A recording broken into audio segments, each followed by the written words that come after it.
இன்றைக்கு நம்ம போய் எந்த எருசலேமையும் கட்டுவதில்லை, எந்த ஆலயத்தையும் போய் இப்போ அஸ்திபாரம் பட போறதில்லை. உங்க வாழ்க்கையை நீங்க கட்ட போறீங்க, உங்கள் ஆவிக்குரிய ஆலயத்தை நீங்க கட்ட போறீங்க, உங்கள் சந்ததியை நீங்கள் கட்டணும், உங்கள் எதிர்காலம் கட்டப்பட்டிருக்கணும். உங்கள் கையில் கொடுத்திருக்கிற பொறுப்பை நீங்க கட்டக்கூடாதபடி போராடுகிற எல்லா சத்துருக்களின் முன்பதாக அதை கட்டி எழுப்புவதற்கு கர்த்தர் உதவி செய்வார். இந்த உலகத்தில் இருக்கிற மனிதர்களுக்கு அது புரியாது, இந்த உலகத்தில் இருக்கிற மனிதர்கள் அதை விளங்கிக் கொள்ளவே முடியாது. ஆனால் தேவனாகிய கர்த்தர் நம் மேல் ஊற்றின அபிஷேகம் நம்முடைய வாழ்க்கையை கட்டும். அல்லேலூயா, ஆமென்.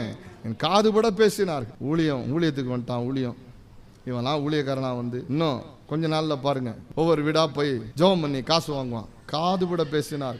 ஆண்டுகள் 18 ஆகிவிட்டது. நான் சொல்லுகிறேன், இன்று வரைக்கும் ஒரு வீட்டிற்கும் நான் காணிக்கைக்காக தேடி போனதே இல்லை. காணிக்கை கொடுப்பாங்கன்ற நோக்கத்தோடு ஒரு வீட்டு வாசப்படிக்கு நான் போய் நின்னதில்லை. பெருமையா சொல்லலை, என் தேவனுடைய மேலே வைத்த அன்பை நினைத்து நான் சொல்லுகிறேன். ஒரு ரூபா கூட தேவன் இரக்கம் செய்யாம உங்க கையில வந்து விழாது.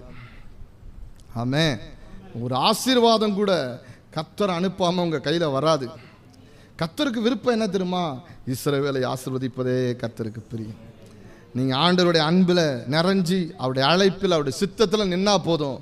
நீங்க நிற்கிற இடத்திலே கர்த்தர் தங்களுடைய பொக்கிஷங்களை, தங்கள் புதையலை கர்த்தரே உங்க கையில கொண்டாந்து கொடுப்பார். எத்தனை பேர் நம்புறீங்க? ஆமேன்னு சொல்லுங்க.